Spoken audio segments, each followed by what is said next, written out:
이 시간 먼저 우리가 부를 찬양은 전능하신 나의 주 하나님은 인데요. 함께 불러보겠습니다.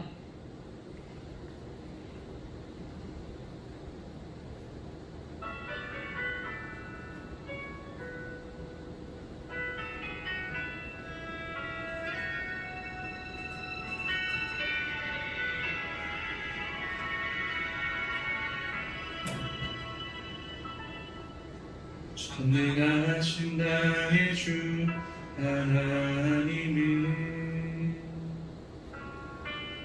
능치 못하실 일 전혀 없네. 우리의 모든 간구도 우리의 모든 생각도 우리의 모든 꿈과 모든 소망도 신실하신 나의 주 하나님은 우리의 모든 괴로움 바꿀 수 있네. 불가능한 일 행하시고 죽은 자를 일으키시니 그를 이길 자 아무도 없네.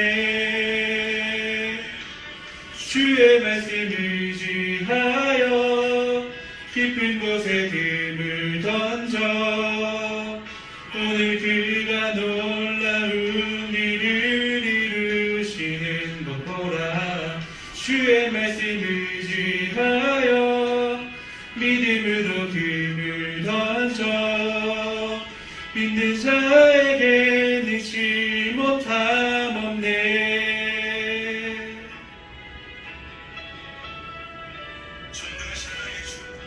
전능하신 나의 주 하나님은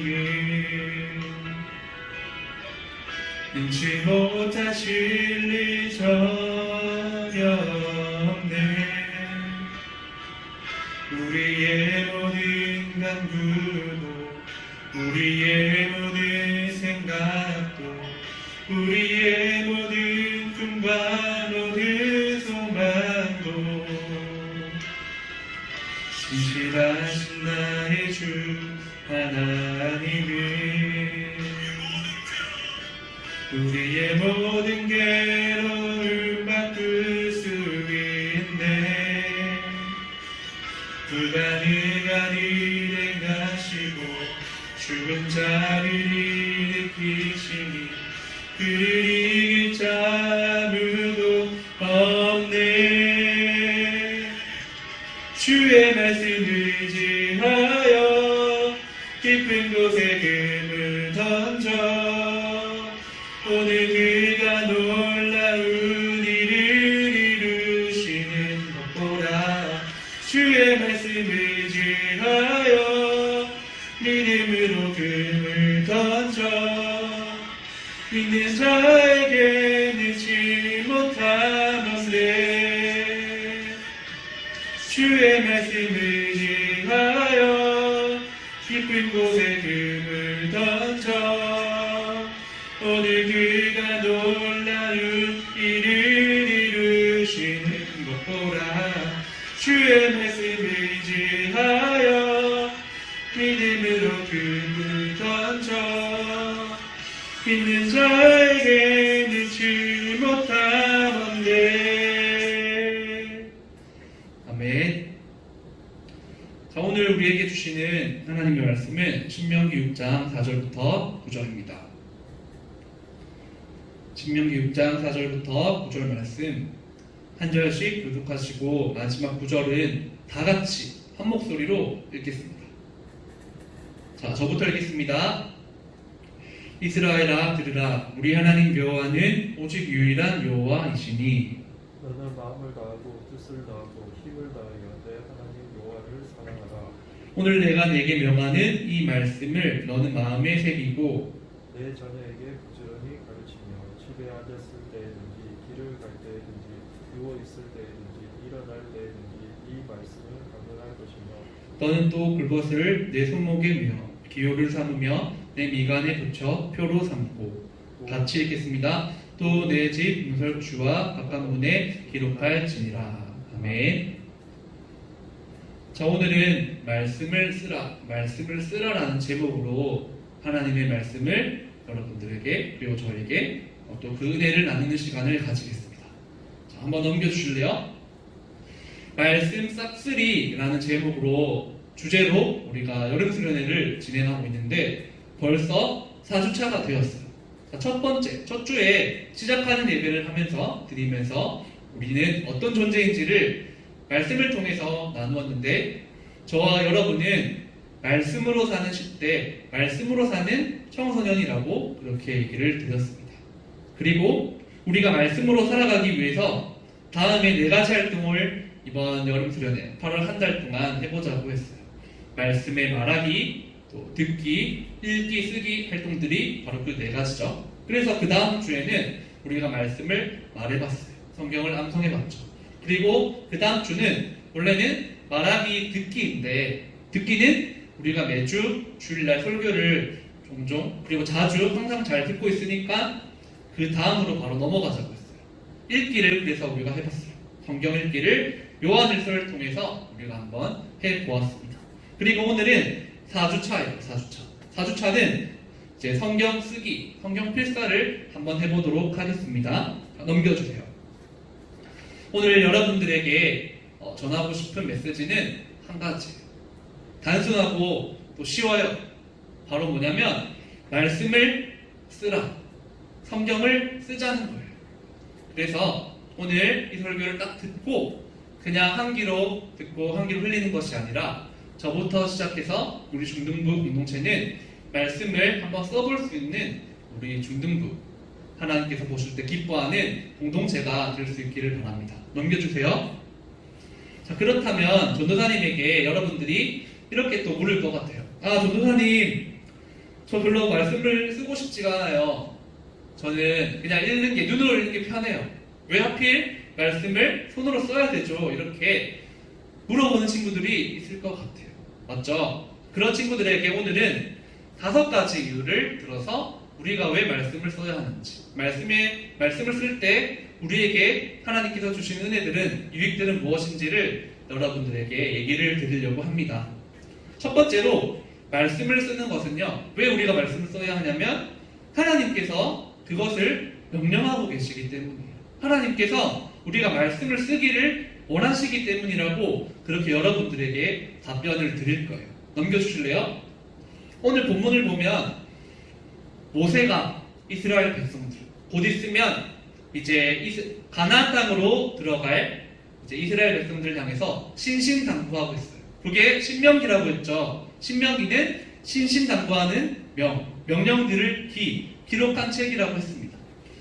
하나님께서 이스라엘 백성들에게 그리고 저와 여러분들에게 뭐라고 말씀하세요? 내가 내게 명하는 이 말씀을 마음에 새기라. 말씀을 그냥 들고 다니는 게 아니라 장식품처럼 생각하라고 여기라고 하시지 않고 마음에 새기래요. 저와 여러분들의 마음에 하나님의 말씀이 새겨진다면 어떤 일이 일어날까요? 저와 여러분들이 말씀으로 살아가는 10대 청소년으로 정말로 살아갈 수 있겠죠. 자, 그런데 그 방법이 무엇인지를 얘기하고 계신다고 이 신명기 6장 4절부터 9절을 여러분들에게 소개하면서 얘기를 드렸어요. 넘겨주실래요? 처음에는 부지런히 가르치라는 거예요. 그리고 강론하라는 거예요. 쉽게 말하면 말씀을 부지런히 늘 항상 수시로 말하고 들으라고 그렇게 얘기한다고 했죠. 그 다음에 넘겨주세요. 뿐만 아니라 9절을 보면요. 9절 넘겨주세요. 문설주와 바깥문에 뭐라고요? 동사를 보세요. 기록할 찌이니라. 전도사님 발음이 이상했죠. 기록할 찌이니라. 말씀을, 성경을 쓰라는 거예요. 말하고 들을 뿐만이 아니라 쓰라는 거예요. 쓰라는 거예요.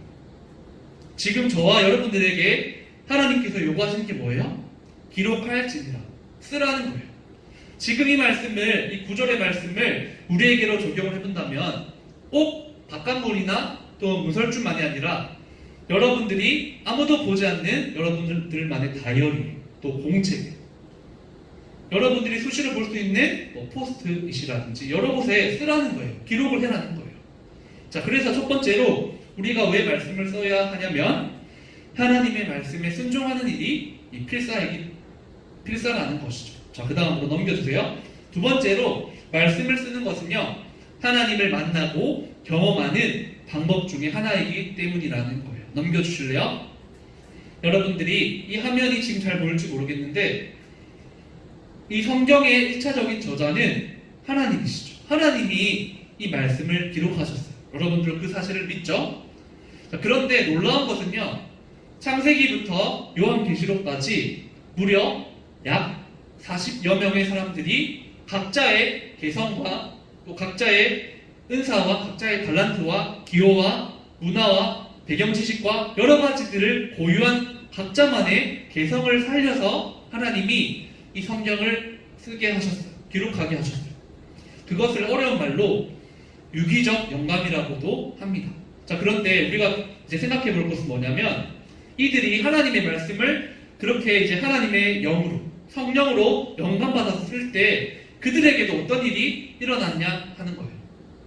그들이 하나님의 말씀을 이제 쓰기 시작할 때, 그리고 써내려갈 때 그들에게도 어떤 일이 일어났느냐? 정말로 살아계신 하나님이 나의 하나님이시구나. 그리고 지금 쓰고 있는 이 글들이 죽어있는 글들이 아니라 정확무오한 지금도 역사하는 하나님의 말씀이구나. 그들이 그 믿음을 가졌다는 거예요. 무슨 말이냐면 하나님의 말씀을 쓸 때 하나님을 경험하고 체험했다는 것이죠. 저와 여러분들에게도 그런 은혜가 있기를 바라요. 저와 여러분들에게도 우리가 성경을 써내려갈 때 살아계신 하나님을 확신하는 그런 체험의 시간들이 또 은혜의 경험들이 일어날 수 있기를 간절히 바랍니다. 넘겨주세요. 세 번째로 우리가 말씀을 쓰는 것은요, 오랫동안 기억할 수 있는 아주 좋은 방법이기 때문이에요. 넘겨주실래요? 여러분들이 어떻게 하면 학교에서 배우는 공부 또 지식을 오랫동안 기억할 수 있을까? 그런 고민을 많이 할 거라고 생각해요. 과학적으로 지금까지 밝혀진 방법은 기억하기 위한 가장 좋은 방법은 가르치라는 거예요. 가르치기. 여러분들이 무엇인가를 배워가지고 또 듣고 여러분들의 것으로 익힌 다음에 실제로 다른 사람들에게 한번 말해보세요. 그리고 가르쳐줘 보세요. 설득시켜보세요. 그때 그 지식이 가장 여러분들의 것으로 되는 거예요. 이렇게 가르치는 것이 정말 좋은 방법이에요. 신명기 6장 아까 4절부터 9절에도 보면 말씀을 강론할지니라 부지런히 가르치라 라고 얘기를 하고 계시죠. 자, 그런데 뿐만 아니라 이 말씀을 기억하기 위한 아주 좋은 방법이 있어요. 뭐냐면 이 말씀을 써보는 거예요. 말씀을 그냥 눈으로만 읽지 않고 귀로만 듣지 않고 말씀을 써볼 때 하나님의 말씀을 오랫동안 기억할 수 있다는 것이죠. 자, 세 번째로 우리가 왜 말씀을 써야 하느냐? 하나님의 말씀을 오랫동안 아주 멀리 평생 기억하기 위해서예요. 넘겨주세요. 자, 네 번째로 말씀을 쓰면서 우리에게 일어나는 변화가 바로 마음의 병으로부터 우리가 회복되고 치유될 수 있기 때문이에요. 전도사님이 여러분들에게 이 네 번째 이야기를 들려주려고 여러 가지를 찾고 또 알아보다가 정말 많은 사람들이 하나님의 말씀을 쓰면서 필사라고 하죠. 필사하면서 살아계신 하나님을 만나고 또 경험하고 또 그분들의 병이 치유받는 그런 놀라운 반증들을 아주 많이 알게 되었어요. 그런데 그 중에서도 한 가지를 여러분들에게 간단하게 소개를 해드리려고 해요. 여러분들에게 소개를 해드리려고 하는 이분의 성함은 뭐냐면 이태일 씨라고 하는 분이에요. 할아버지세요. 이 할아버지는요, 1975년에 취업을 위해서 이제 미국의 LA로 이민을 가신 이민자세요. 이 할아버지가 LA에서 주유소와 또 세차장 사업을 시작하셨는데 처음엔 아주 잘 되다가 나중에는 무엇이 잘못되었는지 잘 모르겠지만 쫄딱 망하게 되셨어요. 그 LA로 가가지고 아는 사람도 없는 그곳에서 사업을 시작했는데 사업이 쫄딱 망하니까 이 할아버지의 마음이 어떠셨겠어요? 너무나 힘들고 고통스러웠을 거예요. 맞죠, 여러분? 그래서 이 할아버지는 우울증에 시달리게 되었습니다. 하루는 이 할아버지가 자살을 하려고 병원을 찾아갔어요.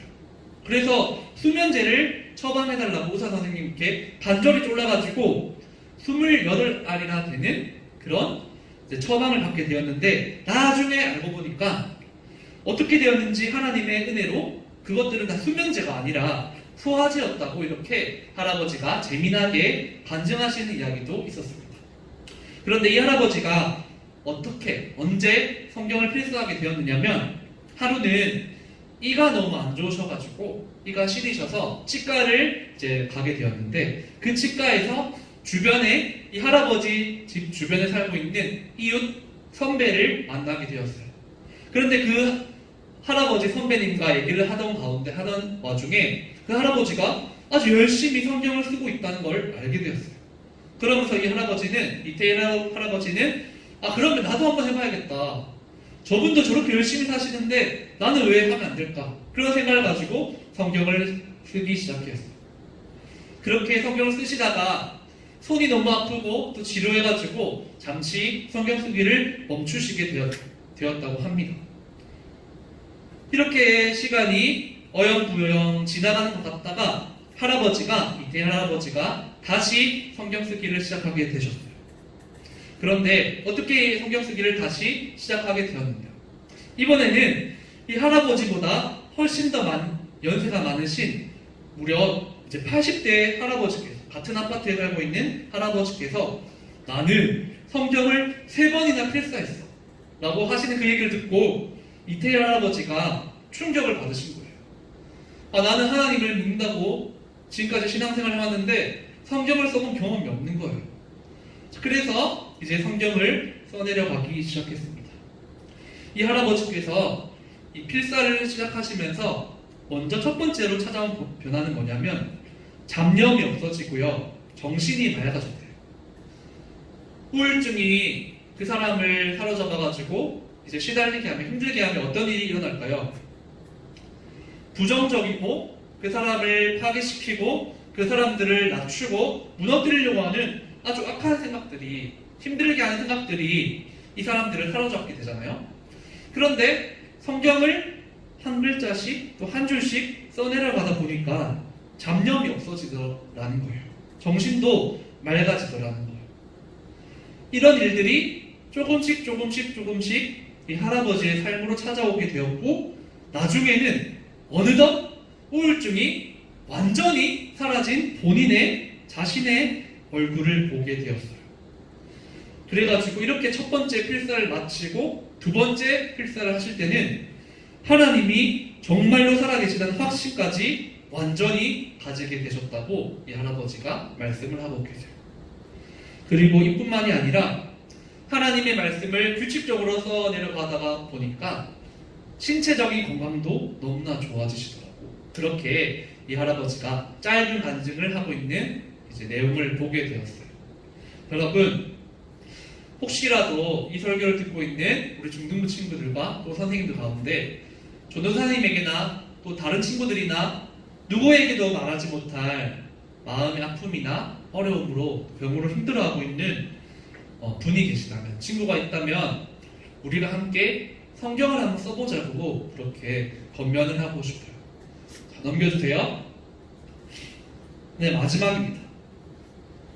한 번 더 넘겨주시면 됩니다. 마지막으로 우리가 말씀을 쓰면서 성경을 훨씬 더 깊이 있고 또 성경을 훨씬 더 잘 또 이해를 할 수 있기 때문에 우리는 성경을 필사를 해야 될 거예요. 그런데 여러분들이 매일매일 또 시간이 날 때마다 한자 또 한 단어를 묵상하고 또 고민하고 써내려갈 때는 어떤 일이 일어나겠어요? 지금보다는 훨씬 더 차원이 다르게 그 성경을 잘 이해하고 또 깊이 있게 공부할 수 있다는 거예요. 그래서 오늘 여러분들에게 우리가 왜 성경을 써야 하는지 그 5가지 이유도 말씀을 드리고 이제 말씀을 정리하려고 합니다. 넘겨주세요. 오늘 여러분들과 우리가 한번 해보자, 도전을 이렇게 하고 싶은데요, 바로 시편을 써보자는 거예요. 지금 우리 친구들 소책자를 가지고 있는 친구들은 없을 텐데 제가 여러분들에게 카톡이나 또 밴드에 올려서 확인할 수 있게 하겠습니다. 우리가 성경을 필사할 것들은 이제 4편이 시편 1편과 23편 왼쪽에는 시편이 적혀 있고 오른쪽에는 여러분들이 이제 쓸 수 있도록 그렇게 만들어 놨습니다.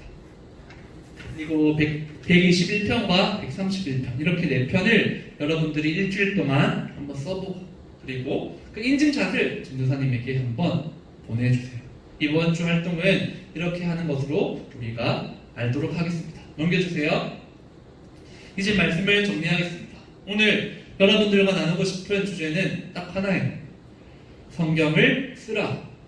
성경을 써보자. 말씀을 써보자는 거죠. 그리고 넘겨주시면요. 여러 가지 성경책들이 있겠지만 우리 이번 이제 수련회 때 우리가 해볼 도전은 시편을 한번 써보는 거예요. 1편과 23편과 121편과 131편을 한번 써보면서 하나님 저는 말씀으로 살아가는 10대입니다. 말씀으로 살아가는 청소년입니다. 그렇게 실제로 고백할 수 있는 저와 모든 우리 중등부 친구들이 될 수 있기를 바랍니다. 이제 말씀을 마치고 끝으로 주기도문으로 기도하심으로 오늘 우리 중등부 예배를 마치도록 하겠습니다. 기도하겠습니다. 하늘에 계신 우리 아버지여 이름이 거룩히 여김을 받으시오며 나라가 임하시오며 뜻이 하늘에서 이루어진 것 같이 땅에서도 이루어지이다. 오늘날 우리에게 일용할 양식을 주시옵고 우리가 우리에게 죄 지은 자를 사하여 준 것 같이 우리 죄를 사하여 주시옵고 우리를 시험에 들게 하지 마시옵고 다만 악에서 구하시옵소서. 나라와 권세와 영광이 아버지께 영원히 있사옵나이다. 아멘. 자, 이번 주 활동이 뭐라고요? 우리 중등 친구들? 시편 1편, 23편, 121편, 131편 이렇게 4편을 여러분들이 왼쪽에는 성경책을 펼쳐놓고 오른쪽에는 그대로 똑같이 써가는 거예요. 그래가지고 인증샷을 4장으로 찍어가지고 전도사님의 개인톡으로 보내주시면 감사하겠습니다. 그리고 그 친구들에게는 작은 선물을 드리도록 하겠습니다. 자, 그러면 이것으로 오늘 우리 중등부 예배를 마치고 광고도 마치고 다시 다음 주에 영상으로 찾아뵙도록 하겠습니다. 안녕.